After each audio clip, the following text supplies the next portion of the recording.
Hey everyone, welcome to another Explainer. Today, we are exploring a truly fascinating convergence between two worlds you honestly might not expect to see side by side. We're talking about modern, cutting-edge climate science and ancient Islamic prophecy. We're going to look at how very specific environmental conditions described over 1400 years ago are currently being validated by our most advanced atmospheric sensors. It's this absolutely incredible overlap of the scientific and the spiritual, and I literally cannot wait to unpack the whole shebang with you. So, let's get right into it. Let's start things off with a pretty jarring reality check. Think back to July 2023. Now, this wasn't just a warm month. It was officially the hottest month in recorded human history. And it didn't just edge past the previous record set back in 2019. No, it completely shattered it. It shattered it by such a massive margin that scientists actually used a word they almost never use in public. They were frightened.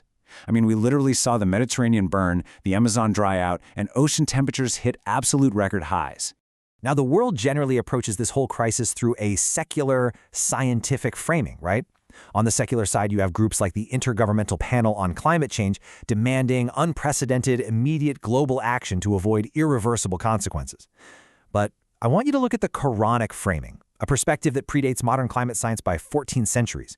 It doesn't just describe the symptoms we're seeing, it actually names the spiritual root cause. It calls this exact phenomenon Fasad fil-Ard, which translates to corruption on Earth, and it says it's brought about specifically by human hands. Section 1. Earth's Appointed Stewards, Redefining Humanity's Relationship with the Planet. Okay, let's dive into this by establishing the Quranic framework. In Surah Al-Baqarah verse 30, humanity is given this very specific title, Khalifah. And in this framework, a Khalifah is a steward or a trustee. Notice it doesn't mean owner. That's a crucial distinction. Because, an owner can exploit, destroy, and exhaust resources with zero accountability. But a steward? A steward manages property that ultimately belongs to someone else. In this theological framework, God. The earth isn't just some background detail or stage setting. It's a manifestation of divine signs that had been subjected to our care. And here's the kicker. A steward is eventually audited on exactly how well they manage that estate. Section 2. Prophecy meets climate data, ancient signs, and modern measurements. And this brilliantly illustrates the core of what we're talking about today. We're looking at the prophetic signs of the approaching hour right alongside our modern scientific measurements. The Hadiths talk about rain falling without crops growing, extreme heat disrupting the seasons, and major rivers totally drying up. When you take this 7th century text and map it directly onto our 21st century climate data, the alignment is it's striking. Let's break that down. First, there's the prophecy that rain will fall upon the earth, but the earth will not bring forth any crops. Well, according to a UN Food and Agriculture Organization report, 33% of the world's soil is currently degraded, a full third of it. This is mostly due to industrial agriculture and chemical overuse. The soil is quite literally losing its biological health. Now, combine that degraded soil with altered precipitation, where places like Pakistan or the Sahel are getting hit with these devastating, unprecedented floods, immediately followed by sudden droughts, and you have exactly what was described. The rain is falling for sure, but agricultural planning is completely failing. Next up is the prophecy regarding extreme heat and the disruption of seasons. As of right now, global average temperatures have already increased by 1.2 degrees Celsius above pre-industrial levels. Now, 1.2 degrees might sound like a tiny, insignificant number, but our climate system is highly sensitive. At just 1.2 degrees of warming, we are already seeing unprecedented wildfires and wildly intensifying hurricanes. The IPCC projects we'll hit 1.5 degrees by the early 2030s.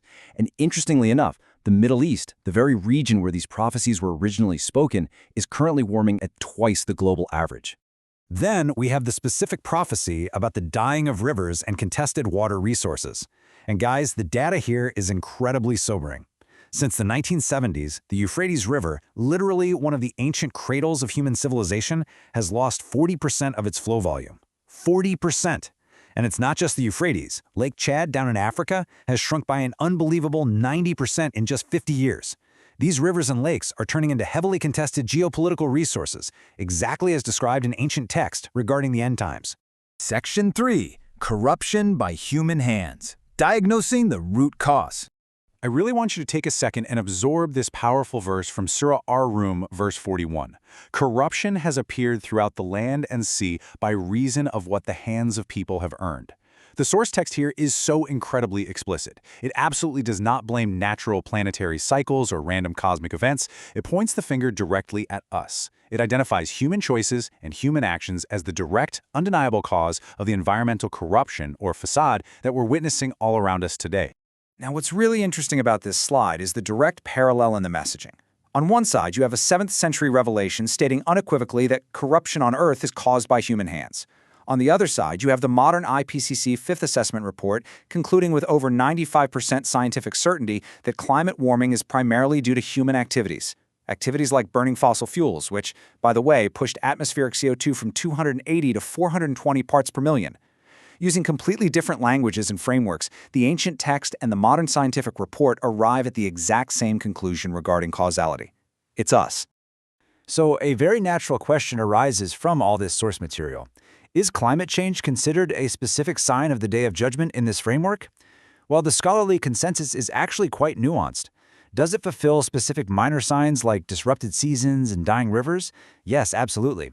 Is it a consequence of human corruption or facade? Yes. But, and this is key, it's not viewed as a specific major sign, like the appearance of the Dajjal. Instead, it's viewed as a background condition. It's an accumulation of prophetic minor signs and a direct consequence of how humanity has mismanaged the planet we were trusted with.